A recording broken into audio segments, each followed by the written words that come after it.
let's say you take as a fact that people get more right-wing when they get older, and then it's another fact that people are getting older. Well, that will cause a drift to the right, but it's too small to affect big picture numbers. It may not be too small to decide a very close election. I don't want people to misunderstand what I'm saying.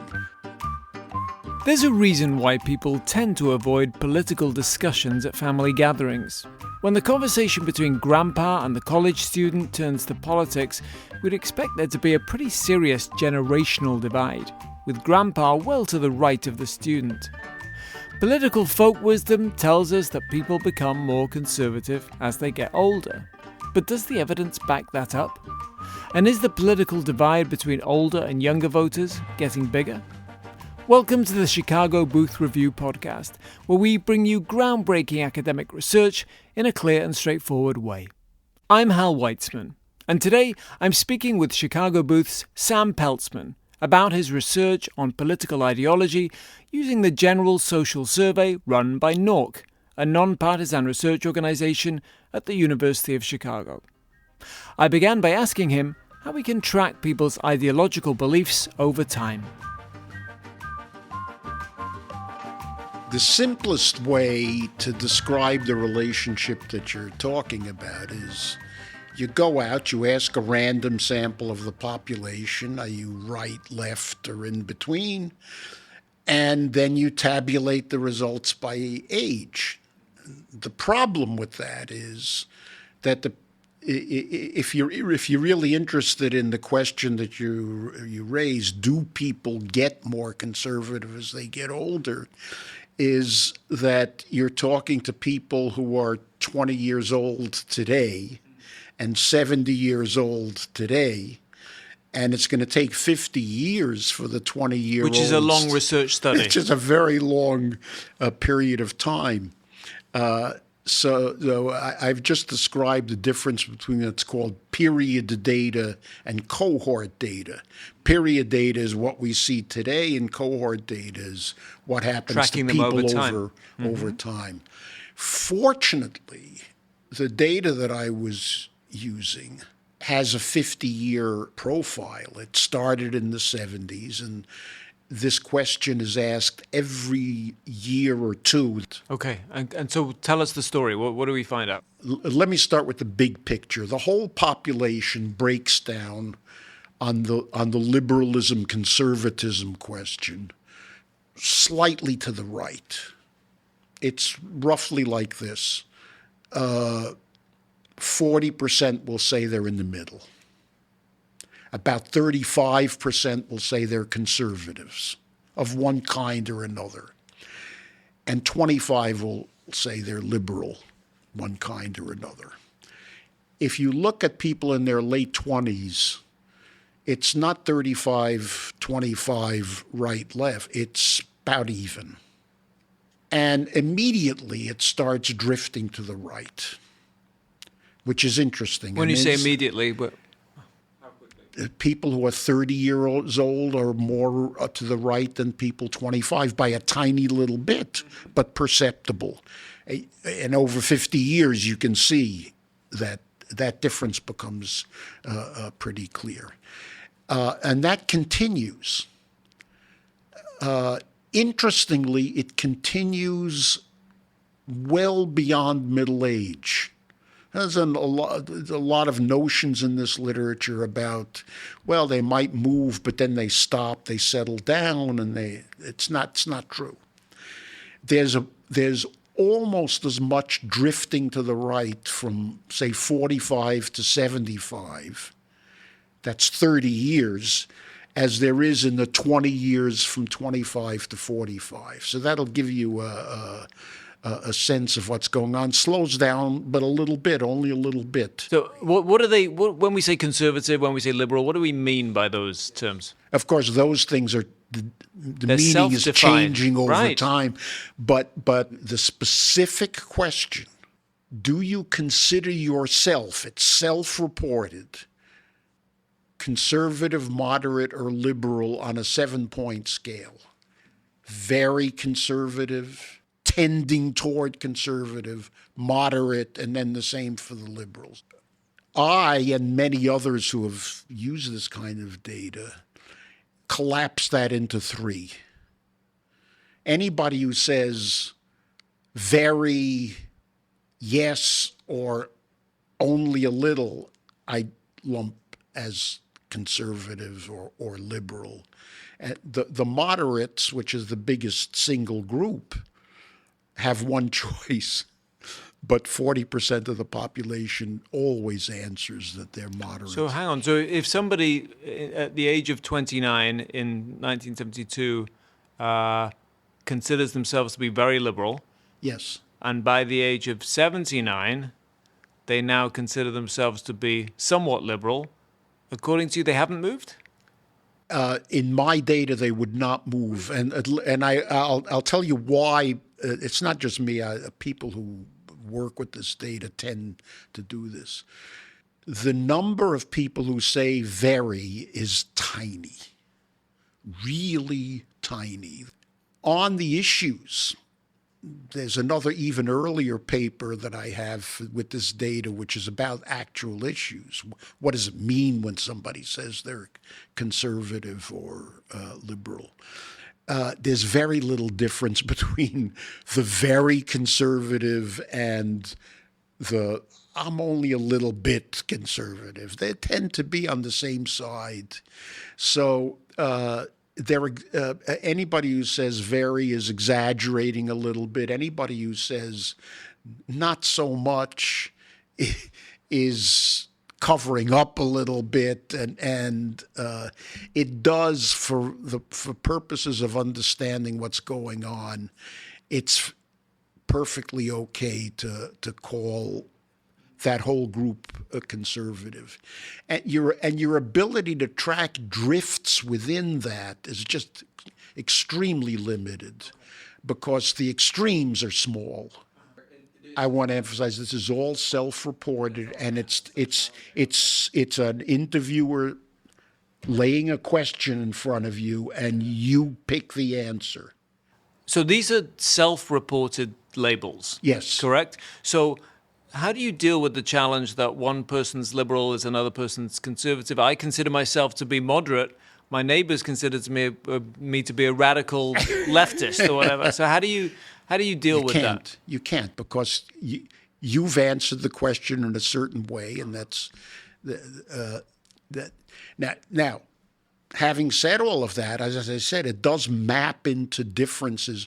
Again, we're talking about central tendencies, averages, and so on and so forth. So the only answer to the question you posed is, well, what do you believe on the issues? And there, the central tendency is for people who say they're conservative to have a certain set of beliefs that have changed over time. They haven't been stable. People who say... Right, because those labels have also, society has changed. Exactly. The labels do have again, I don't want to exaggerate, but they do have a somewhat different meaning today than they had in 1972. So there's been a drift in what those things mean. And we can talk about that if you like. As I said, it's not about the age differences and so on and so forth, but it's relevant. Anybody on the conservative side, and that's the extreme, the moderate, and the other, the little bit, all of them will tend to be against big government, at least nominally, except for defense. They want more money spent on defense, less on a lot of other things. People who are on the liberal side will tend to be the other way, less on defense, more on other things. Interestingly, on cultural issues, the gap has narrowed dramatically, which clashes with the way we feel about the polarized most of the polarization has been on economic issues, not on cultural issues. Abortion is a big dividing line, but if you say you're conservative, you tend to not like abortion. If you're liberal, you tend. That's what the political science people call a wedge issue. But all the other cultural issues have been narrowing dramatically. Do you want to censor? One interesting exception is there's a question, do you want to censor pornography? There, the left has drifted toward being more censorious, and left females have tended to become a little bit more a little bit, not very much. But that used to be a no-no issue. Censoring pornography was for conservatives, and liberals were all for not censoring anything. That's gotten narrowed, mostly with what used to be the right coming to the left. As the political process emphasizes the cultural wars more, the general population is converging, except on abortion. So as I said at the beginning, this feels intuitively correct. There's a famous quote that's misattributed, I think, to Winston Churchill. If you're not a liberal when you're 25, you've got no heart. He wouldn't have said liberal. But anyway, leftist, socialist. If you're not a conservative by the time you're 35, you've got no brain. What motivated you to kind of look? I've heard that one. Was it that sort of homespun wisdom that motivated you to look at this? I'm long retired from the academic battles, and I do this kind of thing to satisfy my own curiosity. And because I have a good data source, which I can easily manipulate. So I'm doing it for fun. And I was curious about this kind of thing. It does seem to be the case, but is it true? And it is. So this is a case where my curiosity was, I would say, satisfied, but I didn't learn. Well, what I was surprised at is how powerful it is and pervasive, and that it holds up in cohort data as well as period data, and the same. If you looked at and there's a lot of fluctuation year to year in this. I don't want to minimize that. But if you take the 50 years as a whole, and you just break them in half. I tried that. And you just look at the first half, like the first 25 years of the data, and then you look at the next 25. In that kind of aggregation, it's remarkably the same. The cohort data, the period data, they're all pointing to this relation. But let's talk about this drift that you did find. Why do you think it is? What explains it? I like to stick to the data. I really don't want to speculate unless I can back it up.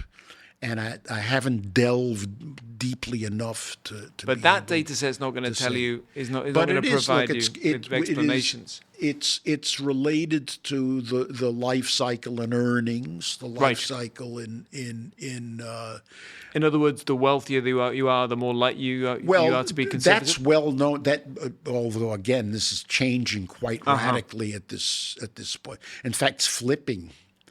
In its political. You mean that older Americans are not necessarily wealthier? Well, no. The older Americans are wealthier. Oh, but they're not necessarily. The mapping of wealth into politics is what's changing. Well, that's what I was going to ask you. So conservative, liberal, we don't necessarily mean Republican, Democrat there, do we? No. Well, I have there. I can give you. Yeah. I did look into that. Not necessarily, but it's correlated. And in a very particular way, which explains something of what's going on in the current political environment. So again, the largest single group of the population is moderate on the left-right scale, and there's a plurality of conservatives over liberals. The parties are split 50-50. Roughly speaking, roughly 50-50. The political question is who did you vote for in the last presidential election? And we know the answer, and it confirms what we know. So does that mean some conservatives are voting Democrat. No. 75% of the conservatives are Republicans. But then how do the Democrats get to 50? Right. So they're only 25%. So they get They turn out more. obviously a large, almost all the liberals, but half of the Democrat vote comes from moderates. And only a quarter of the Republican vote comes from anything other than conservative, which would be largely moderates. So if the moderate vote moves to the right, the Democrats lose. It's not their left-wing base they have to worry about. It's the moderates that have tended to vote Democrat in recent years. They get enough of that large group to keep it 50-50. Do we know anything about, so if you're a moderate who used to be a liberal, are you more likely to vote Democrat than a moderate who's always been a moderate? So I do have something to say about that. The data, again, you don't see the same individual, but you do see these cohorts. When they move at older ages, they move gradually. So that's one reason why it persists so long. The holding group is the moderates. So the first move, apparently, again, because you can't see the same individual, but you can see this evolution in the data. The first move is from liberal to moderate as you get older. Then as you get older, some of the moderates become conservative. The moderate group is receiving from the left and issuing to the right, always remaining about 40% of anybody.